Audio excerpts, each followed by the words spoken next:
My name is Grace, and at 65 years old, I thought I had already experienced every kind of suffering life could throw at me. My husband Mark was a good man, a carpenter. We built our life in our small two-bedroom house on Oak Street. It wasn't big, but it was ours. Every floorboard, every window frame held a memory. Mark passed away 5 years ago from a heart that just got too tired. His loss left a hole in my life that felt as big as the sky. My only son, David, lived 2 states away. He was busy with his own life, his job, his new wife. He called on Sundays, but the house was quiet. To fill the silence, I filled my life with small things. I joined the neighborhood garden club. I baked for the local shelter, and on Wednesdays, I went to the prayer group at the community church. It was a comfort. We were a small group of women, mostly widows like me. We shared biscuits, we shared our worries, and we shared our faith. That's where I met Lena. Lena was younger than most of us, maybe in her late 50s. She was always dressed so nicely, but she had a sadness in her eyes that pulled me in. She said she was new to town, that she had no family. I felt sorry for her. I know what loneliness feels like, so I was extra kind to her. When my roses bloomed, I brought her the first bouquet. When I baked an apple pie, I'd wrap up a large slice just for her. She would take my hand, her eyes filling with tears, and say, "Grace, you are a saint. You're the only true friend I have in this whole world." I would just pat her arm. "We all need somebody, dear," I'd say. Our friendship grew over 6 months. It was nice. She would call me just to check in. She'd ask about my garden. She'd listen as I talked about Mark. She seemed to genuinely care. Then, one Wednesday, she came to the meeting looking terrible. Her eyes were red and swollen. "Lena, what on earth is wrong?" I asked, pulling her aside. She started to cry. Big, heaving sobs. "Oh, Grace, it's just everything. I'm trying to get this new job, a good one, as a notary, but I need character references, respected people in the community, and I don't know anyone but you." "Of course, I'll be a reference for you," I said immediately. "Would you?" Her face lit up. "Oh, thank you, thank you! But they need it signed, on their official form. It just says that I'm a good, trustworthy person. I have it right here." She pulled a thick stack of papers from her bag. "I'm so sorry. It's a lot of pages. It's all legal stuff for the notary license. The signature page is just at the very end." She flipped quickly through maybe 15 or 20 pages, her thumb blurring past the dense, small text. She stopped at the last page. It was mostly blank, with just a few lines at the bottom. "It's right here," she said. "Just your signature and your address." I looked at her. Her eyes were still watery, but she had a hopeful smile. She looked so desperate. And I was helping her get a job. What harm could there be? "Here," I said, taking the pen she offered. "Let me find my reading glasses." "Oh, Grace, I'm so sorry. I'm parked in a loading zone. My car is blinking," she said, looking past me in a panic. "Could you just— It's just your name. I can fill in the rest. Please?" I hesitated. My husband, Mark, always told me, "Grace, never sign anything you haven't read." But he wasn't here, and this was Lena, my friend. All right, dear, calm down," I said. I signed my name, Grace Miller, and right below it I wrote 124 Oak Street. "You are a lifesaver," she whispered, hugging the papers to her chest. The next week, she came to the prayer group with a box of expensive-looking chocolates. "To celebrate," she said, "I got the job, and it's all thanks to my dearest friend, Grace." I felt a warm glow. I had done a good thing. I had helped someone. 3 weeks later, I got the eviction notice. The paper shook in my hand. "Final notice to vacate. New owner, Lena Miller." My blood ran cold. The signature, the stack of papers, the notary job. It wasn't a character reference. I looked at the signature I had given her. My name, my address. In my state, if you have a notary and a signature, you can transfer a property deed. The papers she'd rushed me through, one of them must have been a quitclaim deed, a form that says, "I give my house to this person." And Lena, sweet, sad Lena, was a notary. Or she was applying to be one. She had used my signature to notarize the theft of my own house. She hadn't just stolen my home. She had used my kindness, my trust, and my faith as the weapon to do it. My first call was to the police. I sat in a hard plastic chair at the local precinct, the eviction notice clutched in my hand. I explained the whole story to a young officer who looked like he was barely old enough to shave. He typed slowly, one finger at a time. So, let me get this straight, ma'am, he said, not looking at me. You signed the paper? Yes, but I didn't know what it was. She tricked me. It was fraud. He sighed, a long, tired sound. Ma'am, this is a civil matter, not a criminal one. Your signature is on the deed. As far as the law is concerned, you gave her the house. I what? I did no such thing. She stole it. You need to hire a lawyer, he said, handing me a small card with a number for legal aid. There's nothing we can do. I walked out of the police station into the harsh sunlight, feeling completely numb. A civil matter. That meant lawyers. That meant money. I had a small pension from Mark. I had my Social Security. I had about $5,000 in a savings account for emergencies. That was it. That money wouldn't last a week against a real lawyer. My second call was to my son, David. Mom, it's Tuesday. You okay? I burst into tears. I couldn't hold it in. I told him everything. The prayer group, Lena, the signature, the eviction. There was a long silence on the other end of the line. Mom, he finally said, and his voice was tight, angry. How could you be so stupid?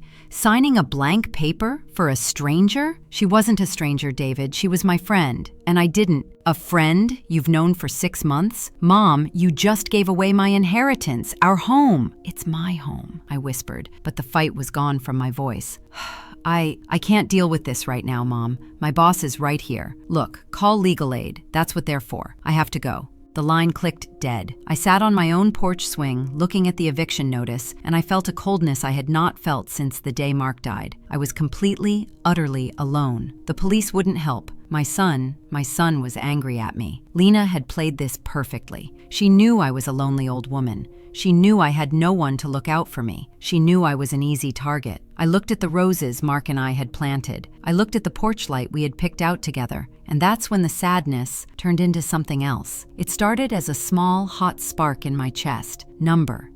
This was my house. She would not take Mark's house from me. She would not take my life from me. The police said it was a civil matter. Fine. My son said I was stupid. Maybe I was, but I was not weak. I looked at the eviction notice again. 30 days. All right, Lena, you want to play? Let's play. I had 30 days. The first week was hell. I couldn't sleep. I couldn't eat. Every time a car slowed down on the street, I jumped, thinking it was Lena, thinking it was the sheriff coming to throw me onto the sidewalk. I called 3 different lawyers from the legal aid list. The first one, a young woman, sounded tired. Deed fraud is very hard to prove, Mrs. Miller, especially with a valid signature. It's your word against hers. It could take years in court, and you'd have to pay for a place to live during that whole time. Years. I didn't have years. I had 23 days left. The second lawyer just told me to negotiate a cash for keys deal. What does that mean? I asked. It means you ask the new owner, Lena, to pay you a few $1,000s to leave quietly so she doesn't have to formally evict you. The phone felt slick in my hand. Pay me to leave my own home? It's your best option, ma'am. I hung up. I realized the system was not built to protect people like me. It was built to protect signatures. I sat at my kitchen table, the one Mark built, and I cried. I cried for my husband. I cried for my stupid, trusting heart. I cried for my son who thought I was a fool. After an hour, I washed my face with cold water. Crying was not a plan. I needed to prove Lena tricked me, but how? It was my word against hers. She was a notary. I was just an old lady. I needed a confession, and I knew she would never confess to me. But maybe she would confess to someone else. My mind drifted back to the prayer group. The women, Sarah with her knitting, Beth, who always complained about her hip, and Anna, my neighbor from 2 streets over. Anna, who was just as kind as I was, but who was sharp as a tack. She had been a bank manager for 40 years before she retired. She didn't miss a thing. I remembered something Anna said last month when we were talking about a local politician. A lie is like a stray thread, Anna had said. You just have to find the right one to pull, and the whole thing unravels. I picked up the phone. Anna, I said, my voice shaking, I need your help, and I need you to bring Sarah and Beth. Meet me at my house, and tell no one. That evening, the 3 women sat in my living room. I made tea, but my hands were shaking so badly the cups rattled in their saucers.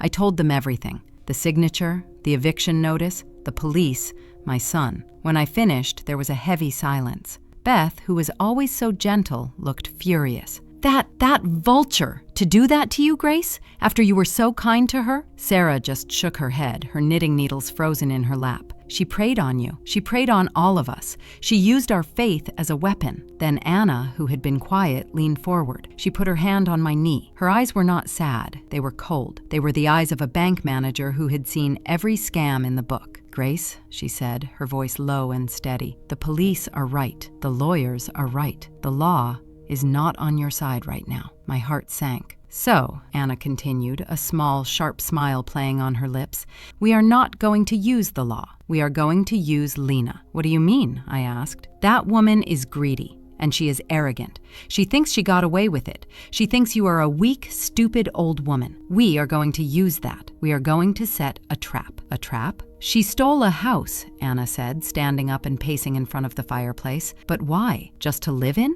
Number. This is a nice house, Grace, but it's small. My guess? She's a flipper. She's going to sell it. Fast. Before you can get a lawyer to tie it up in court. It made a terrible kind of sense. She'll want to sell it for cash, Anna continued. Quick sale. No banks involved. No questions asked.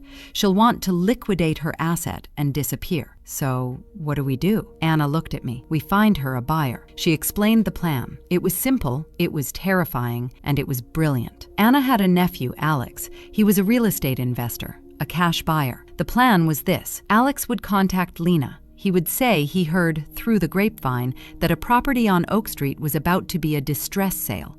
He would offer her cash, a lot of cash, but he would only do the deal in person. But how will that help me? I asked. Because, Anna said, he will meet her here, in your house. What? I can't let her in this house. Yes, you will.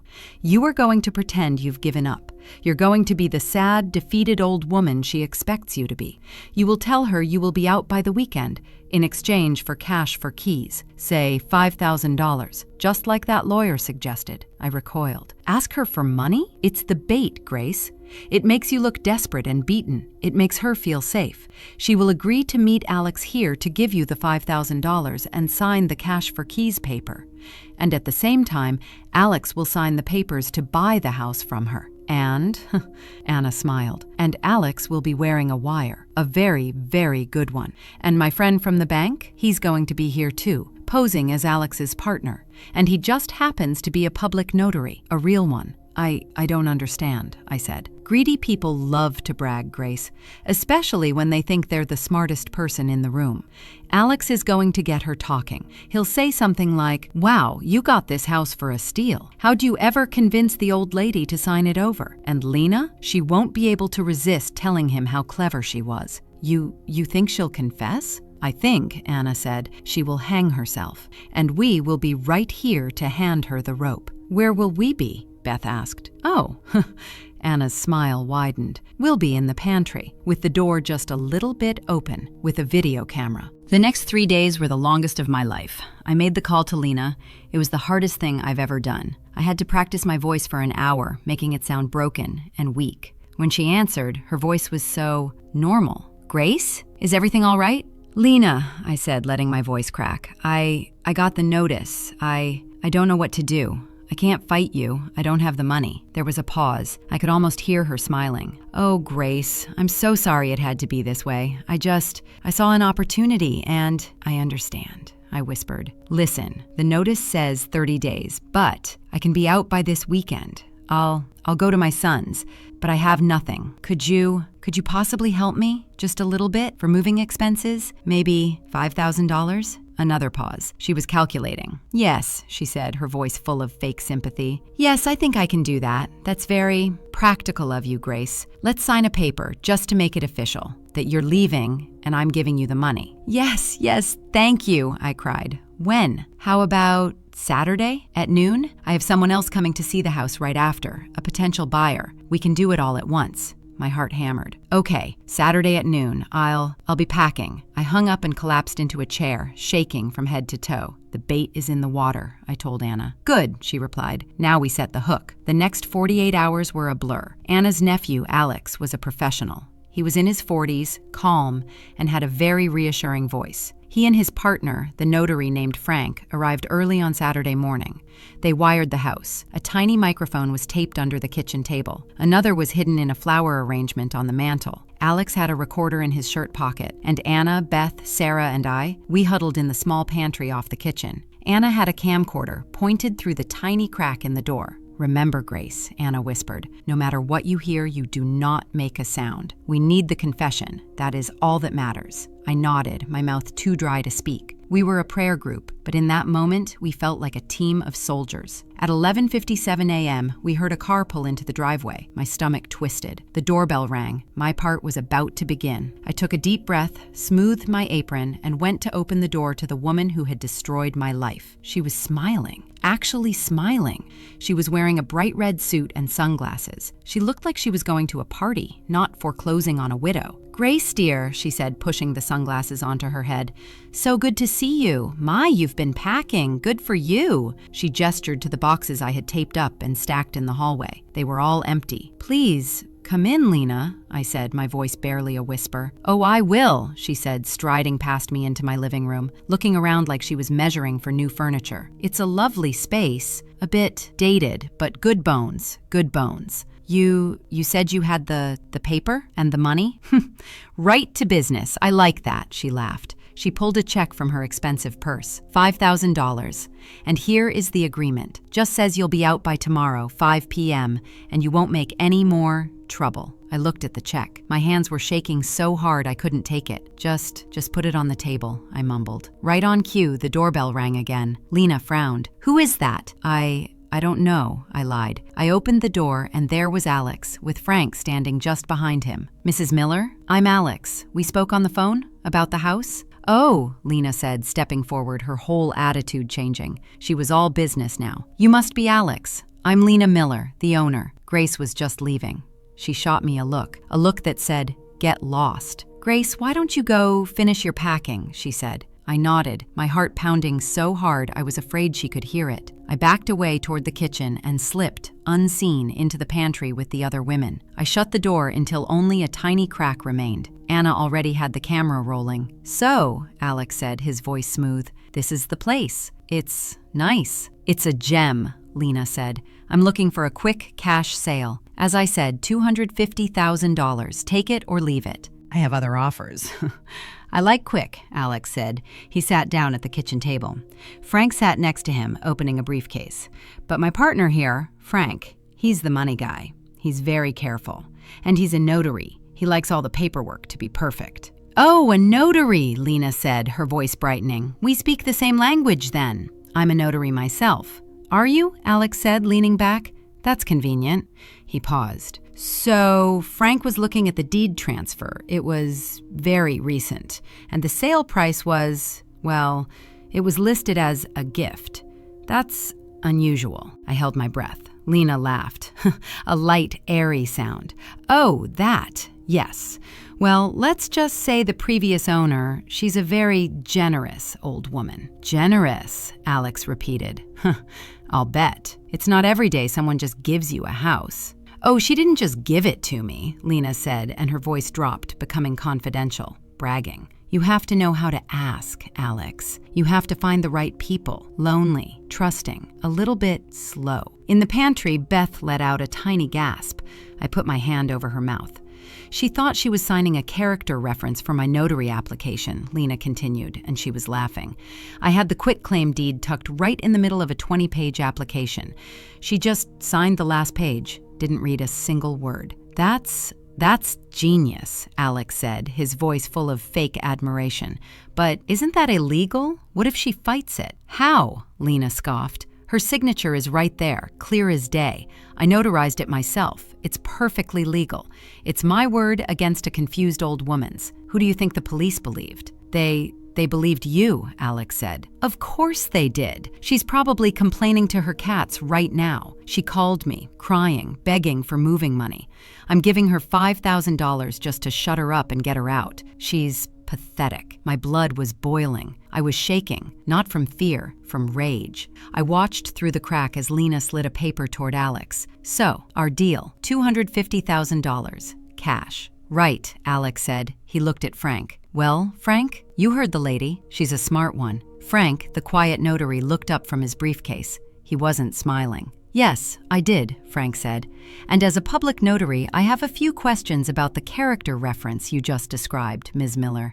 Lena's smile faltered. What? What are you talking about? I'm talking about Title 14, Section 118 of the State Code, Frank said, his voice suddenly hard. I'm talking about fraud, forgery, and abusing a position of public trust. I don't know what you mean, Lena stammered. I mean, Alex said, that you just confessed to deed fraud, and my partner Frank, he's a notary, but he's also an investigator for the district attorney's office. Lena's face went white, chalk white. And I'm not a buyer, Alex said, pulling the recorder from his pocket and placing it on the table. I'm just a friend of the family, and this is a confession. You can't, Lena shrieked, lunging for the recorder. I wouldn't do that, said a new voice. The pantry door swung open, and there I stood. And beside me, Anna and Beth and Sarah. Lena froze. She looked at me and then at the women from her prayer group, and her eyes were wide with terror. She saw the camcorder in Anna's hand. The little red light was on. Hello, Lena, I said. My voice was not shaking anymore. It was clear, and it was cold as ice. This is a trap, she yelled. No, dear, Anna said, stepping forward. This is what you call unraveling. You were the stray thread, and we just pulled. Lena looked from the recorder to the investigator, to the camera, and then to me. She knew. She knew it was over. Her face, which had been so arrogant, just collapsed. She fell back into the chair, her hands covering her face. Get her, Frank said, and two uniformed police officers, who had been waiting in their car down the street, walked right through the open front door. Lena Miller, one of them said, you are under arrest for fraud, forgery, and grand theft. As they pulled her hands behind her back, she looked up at me one last time. Her eyes were no longer sad, they were just empty. I didn't say a word. I just watched them lead her out of my house. My house. When the police car pulled away, the five of us stood in the living room. The silence was deafening. Then Beth started to cry. But this time, they were happy tears. Sarah put an arm around her. Anna walked over to the camera and turned it off. Well, she said, I think that's a wrap. The confession, recorded on both audio and video, was ironclad. That's the word they used. The DA's office moved fast. With a full confession, there was no trial. Lena's lawyer told her to take a plea deal. The deed transfer was ruled void. It was illegal from the start. Within 2 weeks, the house was officially, legally, and forever back in my name. Lena was sentenced to 8 years in state prison. She had to pay back the $5,000 cash for keys check, which of course we had never cashed. It turned out she had done this before, to 2 other elderly people in a different state, but they had no proof. We had the proof. My son David called me after he read about it in the news. Mom, he said, and his voice sounded different, ashamed. I saw what you did, what happened. Mom, I am so sorry. It's all right, David, I said. No, it's not. I called you stupid. I abandoned you, and you were a detective. You were amazing. I had help, I said, looking at a picture of me, Anna, Beth, and Sarah taken right after the arrest. We were all holding teacups. I had my friends. I'm booking a flight, he said. I'm coming home this weekend. I need to see you, Mom. I'm so sorry. I'll be here, I said. I'll make you an apple pie. Life on Oak Street went back to normal, but not quite. The prayer group still meets on Wednesdays, but we're more than a prayer group now. We're Anna calls us the neighborhood watch. We look out for each other. We check in. We read the fine print. My son and I are closer than we have been in years. He realized that his stupid old mother was stronger than he thought. He helps me with the yard work now, and he calls me 3 times a week, just to talk. Sometimes I sit on my porch swing, the one Mark and I picked out, and I think about Lena. I don't hate her. I pity her. She was so smart, but she used her smarts to tear down, not to build up. She saw kindness as weakness. She saw trust as an opportunity, and that was her mistake. Kindness isn't weakness, it's a choice. And trust is the glue that holds the world together. But sometimes you have to be more than just kind. Sometimes you have to be smart. Did you like my story? And which city are you listening from? Let's meet in the comments. If you like this story, you can support me by sending a super thanks so I can keep bringing more stories like this. Thank you so much for your sweet support. I'm looking forward to your comments on the story. On the screen, you can see 2 new life stories that I highly recommend. There's so much more on my channel. Don't forget to subscribe. See you in the next life story. with love and respect.